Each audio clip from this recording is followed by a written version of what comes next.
Hello and welcome back to the FA-18 training campaign. It is a flight school kind of thing that I'm putting together for the Hornet for those people who need a kind of all-in-one place to just learn and practice all of the things you need to know to become combat effective in the Hornet.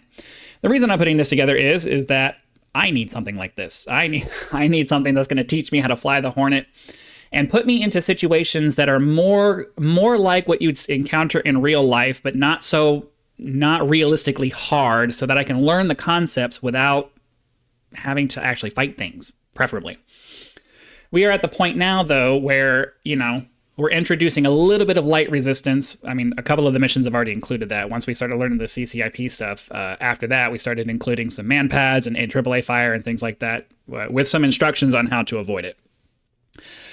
At this point, we've gotten to the end of the air-ground block.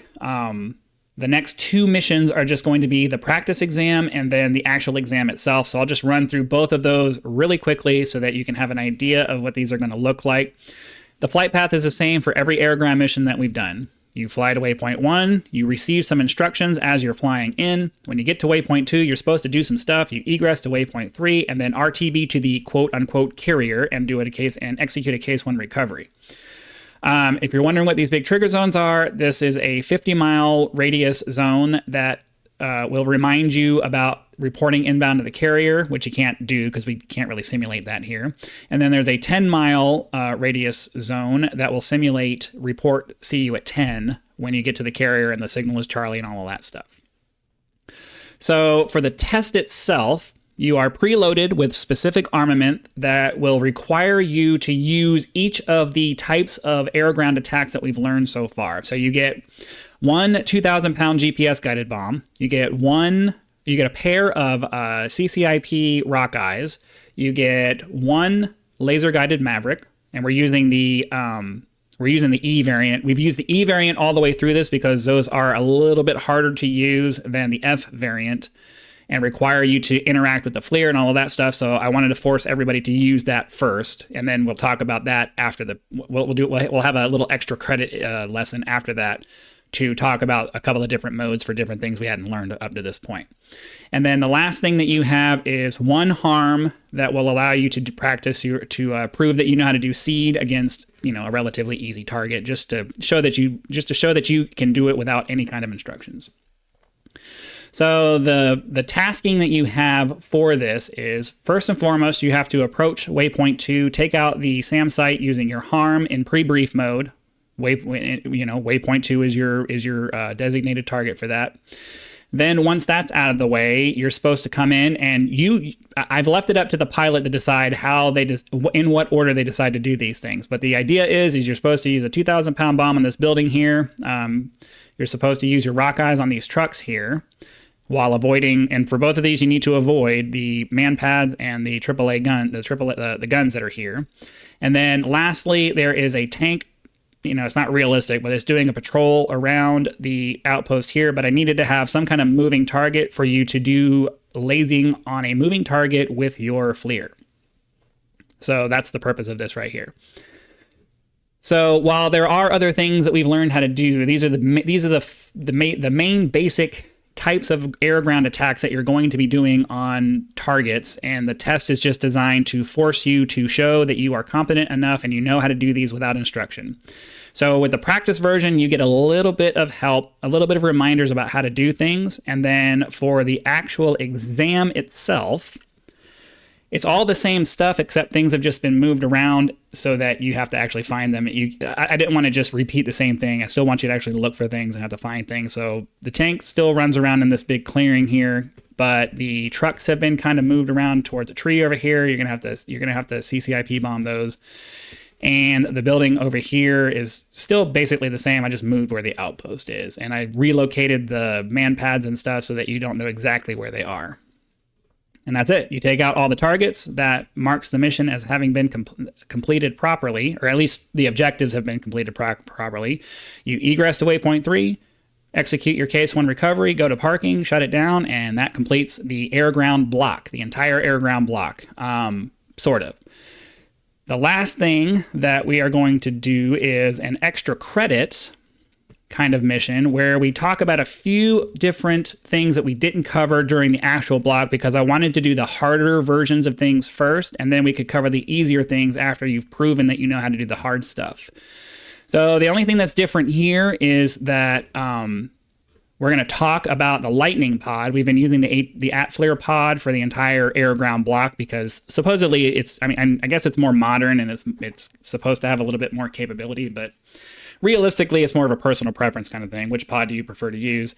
So from waypoint, when you get to waypoint 1 and as you're flying out here, you're supposed to just play around with it. Just learn the differences, become familiar with the interface. It's not important from a testing perspective whether you're proficient in the Lightning pod versus the at-flare pod. It's just which one do you want to use? And then as we're coming in, you get explained the target of opportunity mode for your harm. Which isn't really necessary. It's just something that you can use it if you want to use it. But realistically, you're going to have pre-briefed information when you're coming into an area if you have any kind of intel. So for the testing purposes, I wanted you to know how to use pre-brief mode, and then if something pops up that you weren't expecting, using self-protection mode.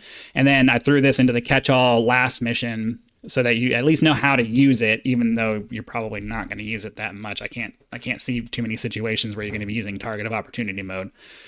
The air defenses should have been taken out before you even get there if you're going into an area. So I don't know.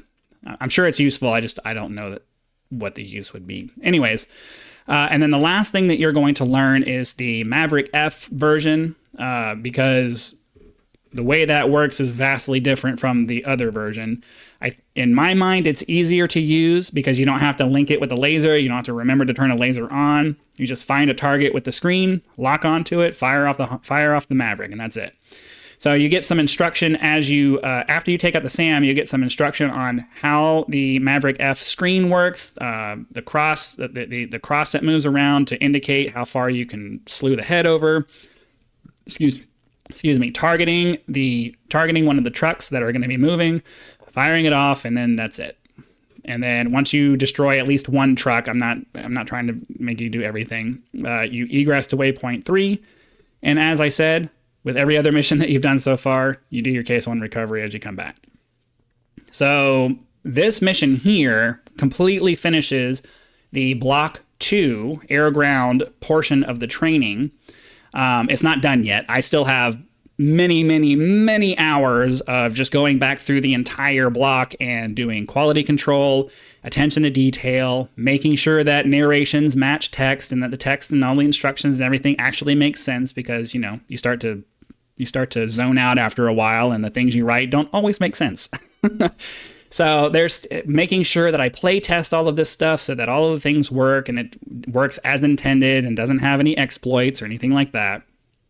So I still have probably, a couple of weeks worth of work just on this block.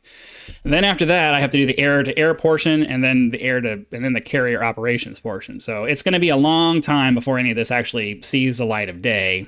But I want to continue putting these videos out so that you guys at least see that there's progress being made, and you kind of see the vision I have for the flight school. So A, you get excited about it, and B, those of you who know more than I do can provide some insights and things to help me make it better so that new people have the best chance of actually getting something out of it rather than just going through it and, I learned this the wrong way. So anyways, that's the air ground block. It'll probably be a while before I have another video to post because there's a lot of quality control to do. But I did want to get these videos up so you guys could see it. Be sure to click that like button if you like what you see so that the video gets pushed out to more people. Subscribe to the channel so you know when the next set of videos comes out for the air-to-air portion, and it will show up in your feed. And I do have a Patreon that I am trying to get going and running and all of that stuff. I'm looking for suggestions for exclusive supporter-only content that I can provide for those of you who do want to support my channel so that you get something for your money. So be sure to leave your suggestions in the comments. Again, I hope you had lots of fun with this. Be sure to click that. Be sure to come back for the next video, and I will see you then.